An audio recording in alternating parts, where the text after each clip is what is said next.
Hey everyone, कैसे हो आप सब लोग। सो आरआरबी ग्रुप डी की एग्ज़ाम डेट आउट हो चुकी है। एग्ज़ाम होने वाला है 27 नवंबर से। उम्मीद थी कि भाई एग्ज़ाम तो दिसंबर में होगा, पर नहीं, 27 नवंबर से स्टार्ट होने वाले हैं एग्ज़ाम। और 19 तारीख को आपका आउट हो जाएगा एग्ज़ाम सिटी और डेट आउट हो जाएगा। एडमिट कार्ड आपके जब भी एग्ज़ाम होगा उससे 4 दिन पहले आपके एडमिट कार्ड आउट होंगे। एज़ पर ऑफिशियल नोटिफिकेशन आप देख ही चुके हैं। तो अब बारी है कि अब बचे हैं 10 दिन। ठीक है, अब बचे हैं 10 दिन। अब 10 दिन में क्या हो जाता है कि क्या पढ़ें और क्या छोड़ दें। सबसे पहला है कि इतना सारा सिलेबस है। ठीक है, वैसे तो आप बोलोगे कि 2024 में नोटिफिकेशन आउट हुआ था, आपको पूरा 1 साल मिला तैयारी करने का, पर जो तैयारी आखिरी में होती है ना, वो तैयारी सबसे ज़्यादा होती है। ठीक है, जो लास्ट मोमेंट में तैयारी होती है, सबसे ज़्यादा गेनिंग में तैयारी वही होती है। तो इन लास्ट 10 दिनों में आप क्या चीज़ पढ़ें, या फिर मैं बोलूँगी क्या चीज़ पहले पढ़ें, क्या चीज़ छोड़ सकते हैं, और किस टॉपिक को ज़्यादा वेटेज देना है, वो हम डिस्कस करने वाले हैं। बहुत ही इंपॉर्टेंट है, बहुत ध्यान से वीडियो को देखिएगा। इन लास्ट दिन में आपको कौन टॉपिक्स पे ध्यान देना है। ठीक है, ऐसे वो कौन से टॉपिक्स हैं जो रिपीटेडली पूछे जाते हैं। ठीक है, प्रीवियस ईयर को देखते हुए, या फिर मैं ये बोलूँगी रेलवेज के बाकी एग्जाम्स को देखते हुए, 2025 में जो एग्जाम्स हुए थे उनको देखते हुए कि कौन से वो टॉपिक जहाँ पे ज़्यादातर क्वेश्चन पूछे जाते हैं। थर्ड चीज़ है चीज़ें कहाँ से पढ़ें, क्योंकि पढ़ने को तो बहुत सारी चीज़ें मटेरियल अवेलेबल है, पर एग्जैक्टली हमें इन 10 दिनों में कहाँ से पढ़ना चाहिए। ठीक है, सबसे पहले मैं आपको कौन से सब्जेक्ट्स आपके स्कोरिंग है पहले ये देख लेते हैं।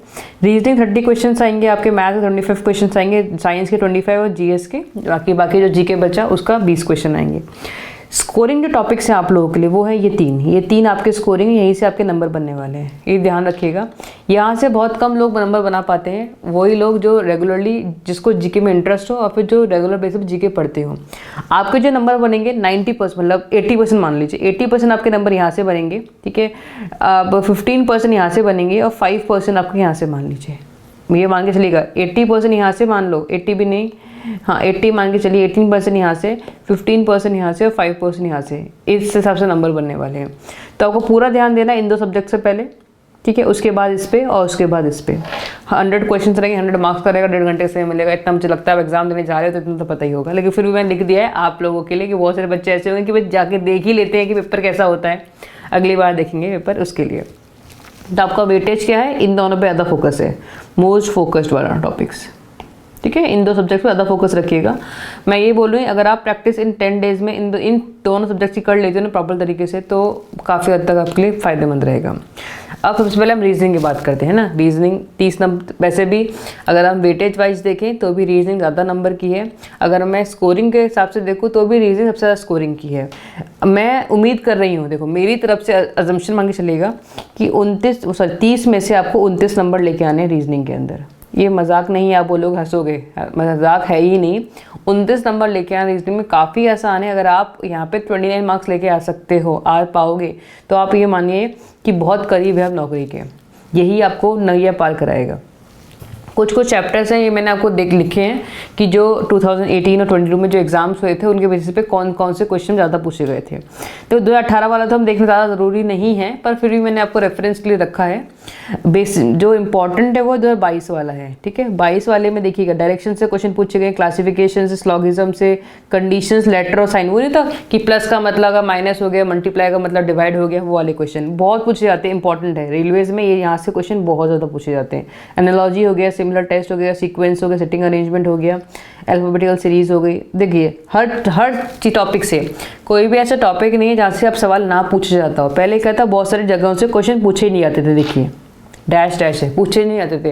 पहले चीज़ें अलग थी, अब चीज़ें अलग हैं। अब जो है 2025 की अगर मैं बात करूँ तो अब चीज़ें और भी अलग हैं। ठीक है, अब वो चीज़ें पूछी जाती हैं जहाँ पे आपको थोड़ा सोचना पड़े, लॉजिकली आपको सोचना पड़े। तो अब जो टॉपिक्स बढ़ते जा रहे हैं वो है लॉजिकल रीजनिंग। यहाँ से जो है वो क्वेश्चन नंबर ऑफ क्वेश्चन बढ़ते जा रहे हैं। ऑर्डर एंड कोडिंग डिकोडिंग, यहाँ से 1-2 सवाल नहीं, इससे ज़्यादा सवाल पूछा जा सकता है। वेन डायग्राम से हो गया, पजल से हो गया, सिटिंग अरेंजमेंट से हो गया, ऑर्डर सीक्वेंस से हो गया। ये वो टॉपिक्स जहाँ से नंबर ऑफ क्वेश्चंस पहले के कंपैरेटिवली और पूछे जा रहे हैं। जो फिक्स पैटर्न के क्वेश्चन थे ना वो कम होते जा रहे हैं और इन टॉपिक्स पे ज़्यादा पूछे जा रहे हैं, जहाँ पे लॉजिकली आपको सोचना पड़ रहा हो। एज़ पर 2025 में जितने भी रेलवेज़ के एग्ज़ाम हुए हैं उन एग्ज़ाम्स को देख के मैं आपको बता रही हूँ। लास्ट टाइम जो एग्जाम्स हुए हैं उसके बेसिस पे मैंने 5 to 6 टॉपिक्स निकाले जहाँ से रिपीटेडली क्वेश्चंस पूछे जा रहे हैं, और उम्मीद है कि रेल ग्रुप डी के अंदर भी यहाँ से ज़्यादा आपको पढ़ना सब कुछ है, लेकिन इन पे थोड़ा ज़्यादा फोकस रखना है क्योंकि यहाँ से नंबर ऑफ क्वेश्चन ज़्यादा पूछे जाएंगे। वो टॉपिक्स कौन से हैं? रीजनिंग के, डायरेक्शन है, नंबर सीरीज है, सिटिंग अरेंजमेंट है, ब्लड रिलेशन है, कोडिंग रिकॉर्डिंग, वेन डायग्राम और साइन रिलेटेड क्वेश्चंस। ये इंपॉर्टेंट टॉपिक्स हैं क्योंकि इन टॉपिक से नंबर ऑफ क्वेश्चंस 2025 में ज़्यादा पूछे गए हैं। क्योंकि देखो सिंपल सी बात है, रेलवेज जो एग्ज़ाम बना रही है, पेपर बना रही है, ठीक है, वो कहीं ना कहीं इंटरलिंक रहता है। जैसे कि एनटीपीसी में जहाँ से जो सवाल पूछे गए हैं वैसे से सवाल आपके एएलपी में पूछे जाते हैं, एएलपी में जो सवाल पूछे गए वैसे वैसे आपके ग्रुप डी में पूछे जा सकते हैं। ये अजम्पशंस रहता है और ऐसा ही होता है जनरली, क्योंकि एक ही टीम है जो पेपर बना रही है तो ऑलमोस्ट सिमिलर से पेपर बनाती है। तो इन पे मोर फोकस रखना है आपको, मोस्ट फोकस। अगर आप अभी प्रिपरेशन जब करेंगे तो पहले आपको इन टॉपिक्स को पढ़ना है, फिर आपको बाकी टॉपिक्स को पढ़ना है। छोड़ना तो कुछ है ही नहीं, 29 नंबर लेके आने के लिए छोड़ने के लिए कुछ है ही नहीं आप लोगों के पास, ठीक है। अब मैथ्स की बात कर लेते हैं। मैथ्स के अंदर ये टॉपिक्स हैं, वेरी इंपॉर्टेंट टॉपिक्स है, ये आपको सबसे पहले पढ़ना है, इन टॉपिक्स को घोट के जाना है। उसके बाद क्योंकि जैसे आपका 25 मार्क्स की मैथ्स आती है, ठीक है, 25 मार्क्स की मैथ्स है, 25 में से आप इन टॉपिक से मान के चलिएगा 15 से 18 क्वेश्चन इसी टॉपिक से, जो ये 5 टॉपिक्स है ना, यहीं से 15 के आसपास, 15 लमसम 15-18 क्वेश्चंस आपके इन्हीं में से पूछे जाएगा, यहाँ से कवर अप हो जाता है। इसके बाद जो कोई टॉपिक बचते हैं वहाँ से, तो पहले आप वो वाला कवर अप करिए जहाँ से मैक्सिमम क्वेश्चंस पूछे जा रहे हैं।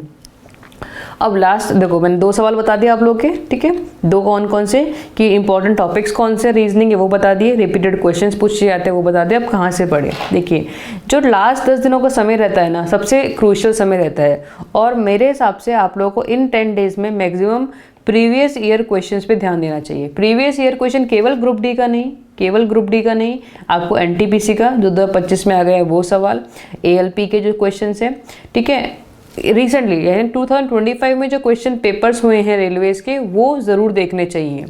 ग्रुप डी का प्रीवियस ईयर तो देखना ही देखना है, इसके अलावा आपको ये वाले क्वेश्चंस, फ़ायदा रहेगा आप लोगों को और चीज़ें जल्दी कवर अप हो पाएंगी, ठीक है। तो उम्मीद कर रही हूँ ये स्ट्रैटेजी है, आप इस तरीके से वर्कआउट करोगे तो 10 डेज में मैक्सिमम आपका आउटपुट आ पाएगा, ठीक है। सो कोई भी डाउट हो कमेंट बॉक्स से कमेंट कर दीजिएगा। So bye bye and take care.